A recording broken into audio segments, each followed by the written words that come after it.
The Producer Spotlight with Mr. Instro. You can be a beat maker and not be a music producer. But when you're a music producer, you don't have to be a beat maker. Only on the Element. Only on the Element.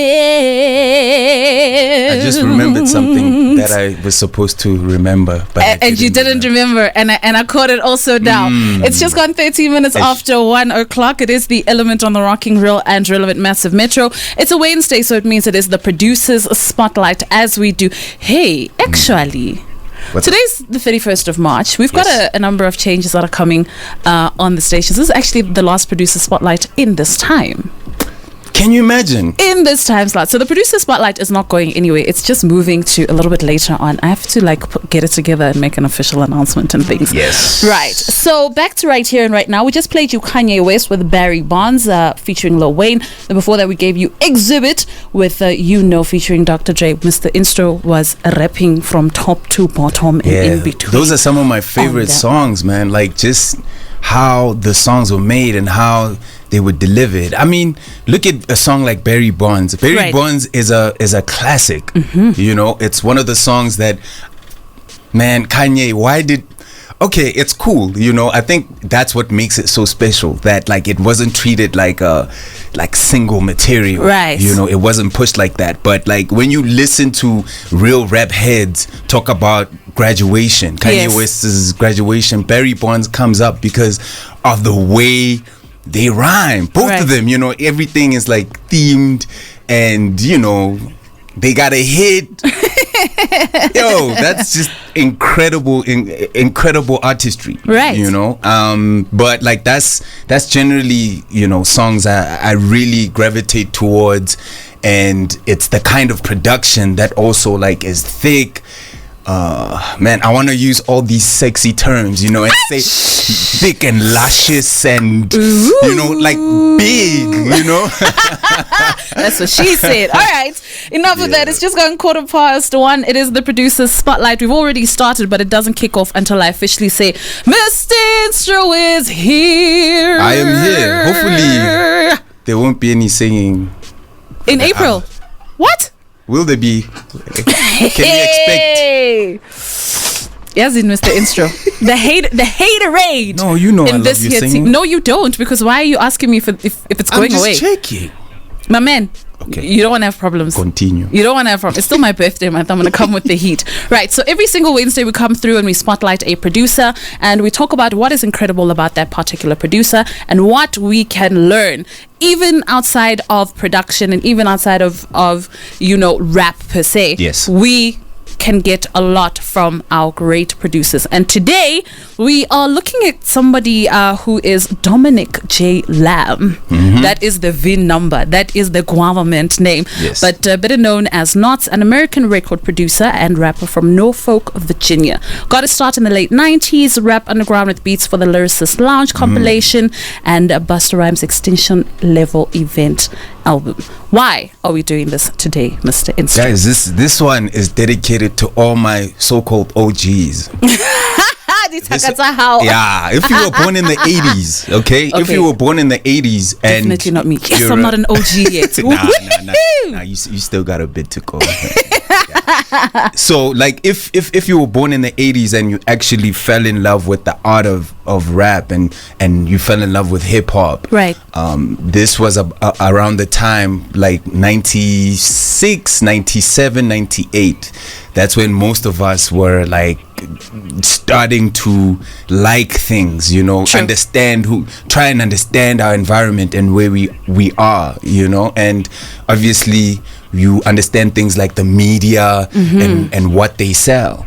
So me, when I came across Lyricist Lounge, right, okay, that compilation changed my perspective about music, rap music in particular. Like we were listening to Mace, we were listening to Tupac, you know, Snoop Dogg, Bone Thugs and Harmony. There you go. Scarface, all the people that were like really doing well, you know. And when I heard this tape, it sounded so authentic. It sounded like something I had never heard before. It just sounded so fresh, and it sounded like these guys were smart.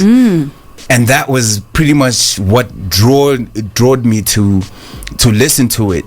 And when you look at the production value now that I'm older, I'm like, man, DJ Scratch, High Tech, yo, Saul Williams, these people are like the gods of conscious rap, right? You know, and at that time, yo, it just seemed like it was the best time to make that kind of music. And it's beautiful that we find Nottz in the scheme of things, you know, right there in the center, you know. And I believe that he is not underrated. Many people will go out and say Nottz is a highly underrated music producer.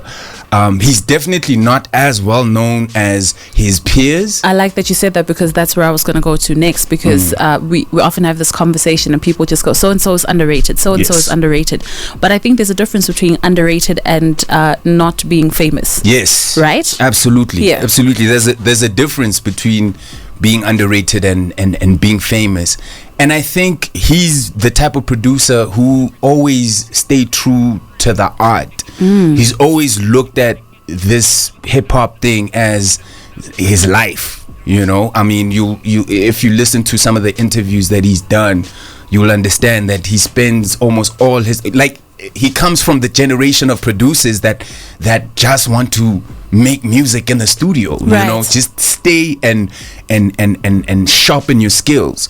You know, the school of your J Dillas, right? You know, and that's where like this thing comes from. And yo, you can see with his discography that he's not underrated. He's worked with some of the best rappers, some of the best entertainers in the world. Right. Yeah. So do you think that his not being quote unquote famous and popularly known is an advantage or disadvantage as far as his craft is concerned? Today it would be a huge disadvantage. Why? If he was new, I mean, it's exposure. Like, we're living in a different time, you know, where we have the internet, and the internet is like this like microwave world, you know, where everything just goes by quickly.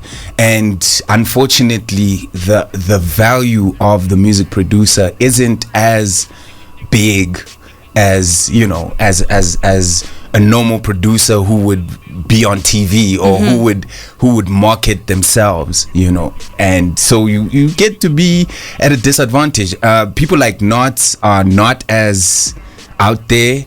He's not gonna wanna do all these crazy interviews or anything like that, because his center stage is the music, which brings me to my theory. What is your theory? Ooh. I've got this Instro's theory of what? Of the $1 million beat.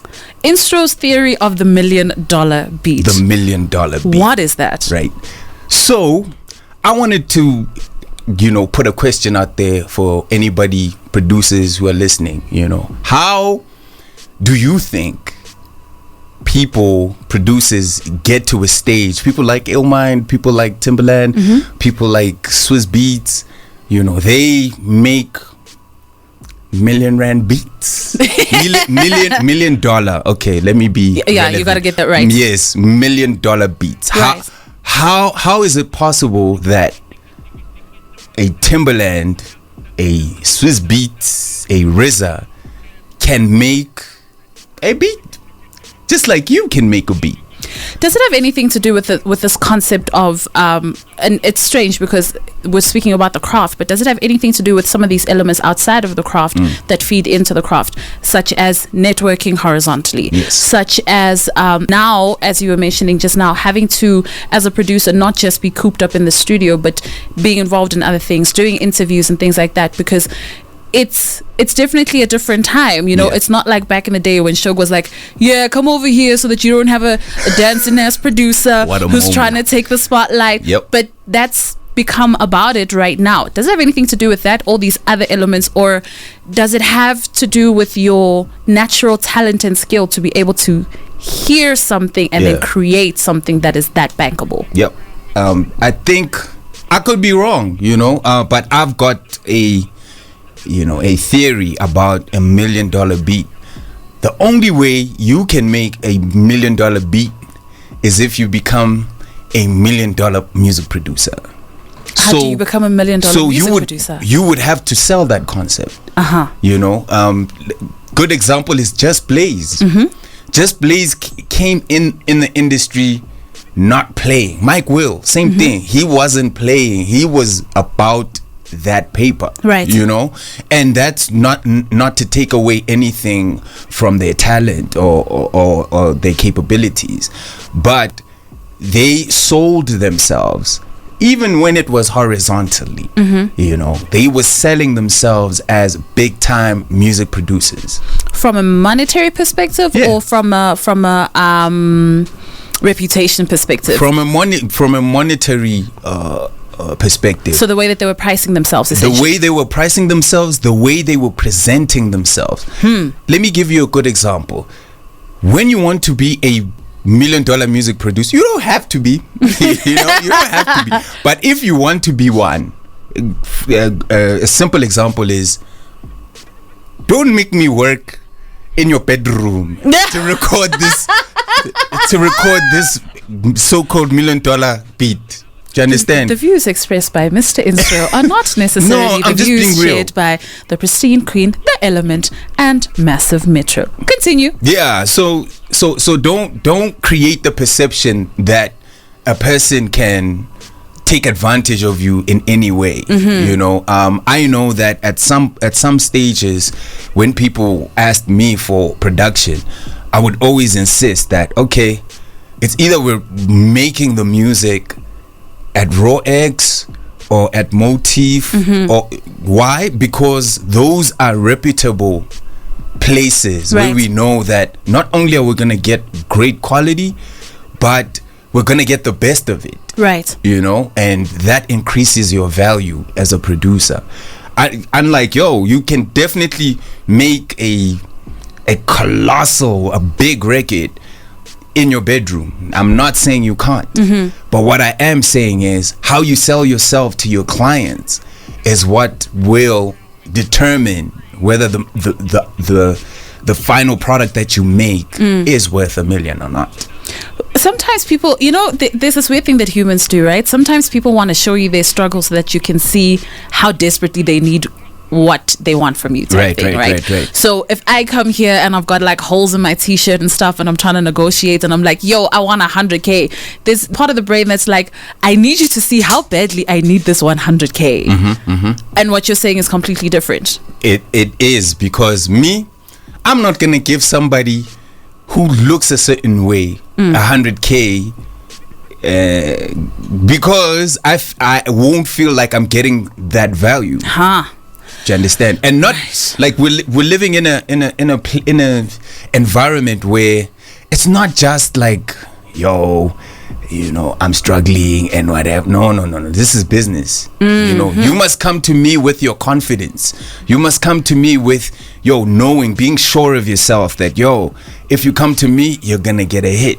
Right. You know, you're gonna get a placement, and that's what you want to do as a music producer. You wanna sell yourself to be valuable, you know, to like when you say 50,000, like Anati for instance, it doesn't matter like what the situation is, but he's expensive because of the way he presents himself. 100%. You know. All right, I like that, because that also speaks to brand building more than just the actual product and the craft. It does, and it's almost a necessity now. We're living in a time when you're a producer and you really, really want to get into getting credits, it's important to sell yourself in one way or another. You know, you can't just rely on being talented and being the studio guy. Sure. All right. So there's 3 minutes to go before we hit 1:30, and Koli comes through. We were exchanging notes and chatting earlier on, and there's something that you've got, and I was like, what does this mean? What does it mean to be a victim of two tracking? What is that thing? Thank you for reminding me. I'd forgotten about that. Yo. Okay, so I mean, we've spoken about it on previous spotlights, but we've mentioned it briefly. Nottz is like one of those humble producers, you know, you won't hear a lot of noise about him, but and that sometimes works against him, because someone will get hold of his beat tape or anything that he would have posted online, and then they take that and make songs with that. You know, so 2-track means that it's the vocals and the beat, right. So it's not exactly like mixed properly. Yes, it's just me taking my voice and just pasting it onto this beat. So it's important to tag, right? I always spoke about producer tags. I've always spoken about having a sound. If you have a sound, you don't need a producer tag. But yeah, the times are different. But also there's this argument that, well, and we've spoken about this before, you can have your producer tag at the beginning and I can just take that and cut that out. You can, but I mean, obviously we have to be strategic in the way that we put the tag. You know, especially if you're going to put it online for everybody to access, it's important that you put your tags like on a snare, you know, in a place where you know that if this person cuts this thing, it's gonna ruin the whole beat. Right. Do you understand? So I think it's important to do that, especially if the people don't really know who you are and haven't really heard some of the music that you do. I think it's important to just protect yourself. All right, and that's where we're going to wrap it up. Protect yourself as brands, as businesses, as creatives, and always put your best foot forward. It's just gone 1:30. Chloe with the new hair is here, and she's ready to give us the quick news update. This is the last producer spotlight in this time, but we're going to bring it back next week in a different time slot. And I'd love to say it's going to be longer because I'm tired of asking Mr. Instro. I'm actually tired of asking Mr. Instro. The producer spotlight is now going to be an hour. I've decided executive decision because, well, I own this. The Producer Spotlight with Mr. Instro. You can be a beat maker and not be a music producer. But when you're a music producer, you don't have to be a beat maker. Only on the element.